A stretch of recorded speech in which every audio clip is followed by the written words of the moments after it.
Mga kapuso, tuloy-tuloy pa rin ang mission naming makapaghatid ng tulong ngayong nasa krisis tayo. At ngayong umaga, ang hatid nating serbisyong totoo, free meals para sa mga driver. Wow, at para bago sila pumasada, ay mukhang may mauuna ng pumasada. Si Chef JR, saan ba ang biyahe na to? Chef! I like where you're going. Brother! Good morning, Chef. Hello! Ayan, eto.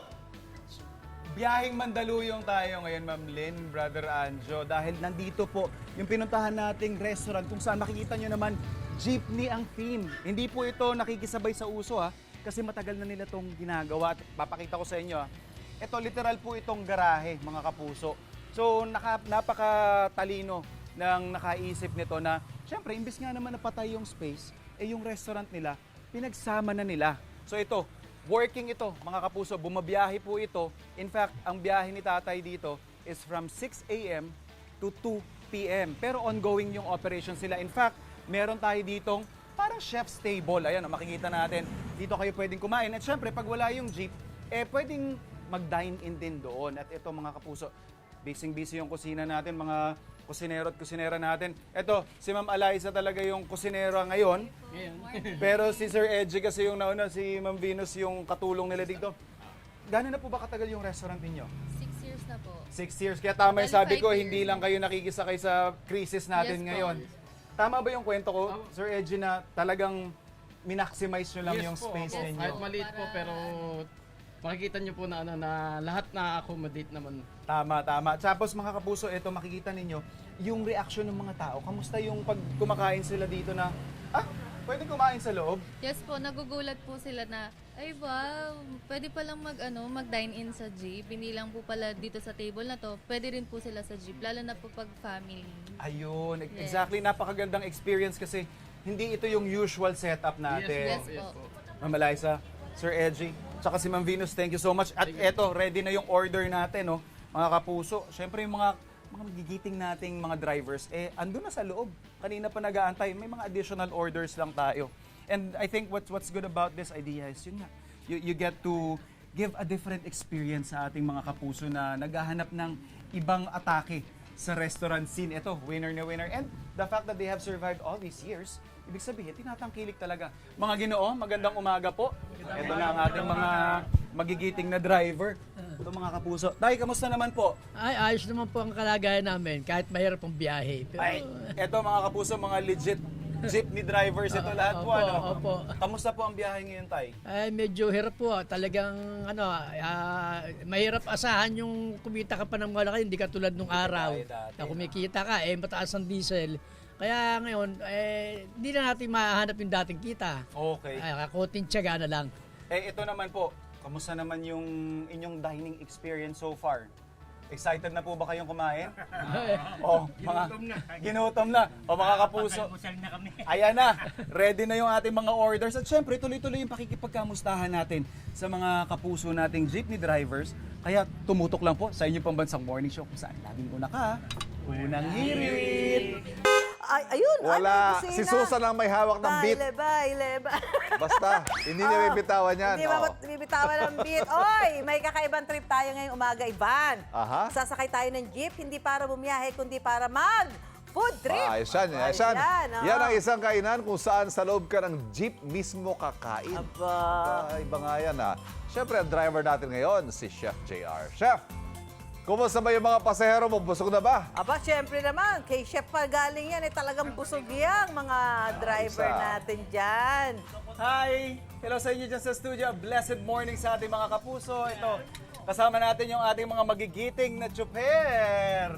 At ito, kanina pa namin ini-enjoy ang aming munting salo-salo dito nga po sa dinayo namin sa Mandaluyong City kung saan jeepney resto yung kanilang peg. Ito mga kapuso, kita natin, nasa loob kami ng jeepney ngayon. At syempre, tuloy-tuloy yung ating paalmusal. Sir, kamusta naman po? Okay na, nawala na yung pasma ko. Nawala na yung pasma ni Sir. Okay na. Nakakain na. Nakakain na. Sir, yung sa krisis na hinaharap natin ngayon, naka-apekto ba sa normal na routine ninyo sa buhay? Malaki po. Paano Malaking po? epekto po dahil po sa paglakas taas ng diesel, imbes nakikita kami ng 500, nagiging 200 na lang. Okay. Kaya ang hirap po eh. Kaya kung iano ng gobyerno yung subsidy, dapat idiretso po talaga sa manibela, sa driver mismo. Hindi na padadaanin Hindi na kahit kanino padadaanin pa. kung kani-kanino po. Okay. Dapat diretso na po sa manibela. Yan- Bumaba po sila sa kalsada, sa lansangan. Puntahan po nila yung mga driver mismo na nakaupo sa manibela mismo. Okay. Para makarating na maayos yung tulong na ipamimigay nila sa aming mga driver. Kasi imbes na kikita kami 500, wala na. Nagiging 200 na lang, 200, 300, ganun. Pinakamalaki, 300. Kasi Okay. napupunta po sa diesel eh. Tama, tama. Yun nga po. Opo. Alright. Ngayon, mabayarin namin sa bahay, kulang. Tama. Hindi sapat. Mahirap magpakasya. I mean, talagang magikero tayong lahat na ng mga... nangungupahan, Yes, bayarin totoo ng yan. mga tubig ilaw, hindi nakukuha sa ano eh. Okay. Kaya ko po, may mga college din po ako, tsaka mga high schools ng mga bata. Oo. Siyempre, sa ngayon, bakasyon pa po. Paano ngayon yan Paano kapag... po pagpasukan na po? Yes. Talagang napakahirap po talaga. Yung inuuwi namin, sapat lang po para pangkain. Okay. Yan nga po yung sinasabi natin mga kapuso na tayo naman sa GMA. Kahit maliit man yung binibigay nating serbisyo, basta totoo at galing sa puso, kahit pa paano naiibsan yung hirap nila. Kagaya nung katuwang natin na sila Sir Edgy at si Ma'am Eliza, may mga paalmusal sila dito. Siyempre yung chicken, signature dish nila dito. May toko at baboy. Siyempre yung silog meals natin. Meron tayong top silog dito. May doon tayong pork silog.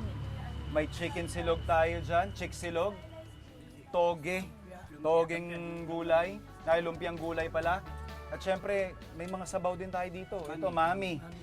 Mami, 2 serving tayo ng mami dito. So, yung mga, again, it's the act of helping each other, no? Kayo naman po, bilang mga ama, lagi ko pong tinatanong, paano niyo naman po, kasi yung kinukwento ninyo sa bahay ninyo eh. Kayo po, bilang kayo mismo, ano pong mga adjustment ang ginagawa niyo sa buhay ninyo? Sa pag-a-adjust po namin dahil sa kakulangan nga ng Opo, sa mga ano namin, yung para sa kita pangangailangan namin, ninyo. Oo. kulang. Ina-adjust na lang namin kahit na buti nga ngayon medyo bakasyon na hindi nakakapasok ang bata, Okay. walang mga baon. Alright. Ano, So, Kaya, nakabawas. ano? nakakabawas. Okay. So dahil dyan tayo magandang cue po yan kasi hindi lang naman po paalmusal ang hatid natin sa ating mga kapuso. Siyempre, meron naman tayong kaunting grocery na may bibigay at siyempre, bigas. So malaking tulong po ito ngayon sa ating mga... Ayan po. Sir, get one and fast po ito. Isang set po yan para dun sa ating mga kapusong chuper. Ayan, no? Ayan. So tutuloy-tuloy lang natin ito kasi yung mga kapuso natin dito. Yan po, si Sir, dito naman. Kahit papano, again, maliit na bagay, pero I'm sure sa hirap ng crisis ngayon, kailangan nating ma-appreciate yung mga gantong gestures. Mga kapuso, tuloy-tuloy po ang ating pamimigay ng serbisyo totoo. At syempre, napakikamusta sa ating mga chuper. Tayo po ay magbabalik. Dito lang po yan sa Unang Hirit. Eto, sir. Wait! Wait lang! Huwag mo muna i-close. Mag-subscribe ka na muna sa GMA Public Affairs YouTube channel para lagi kang una sa mga latest kwento at balita. I-follow mo na rin ang official social media pages ng Unang Hirit. Thank you. O sige na,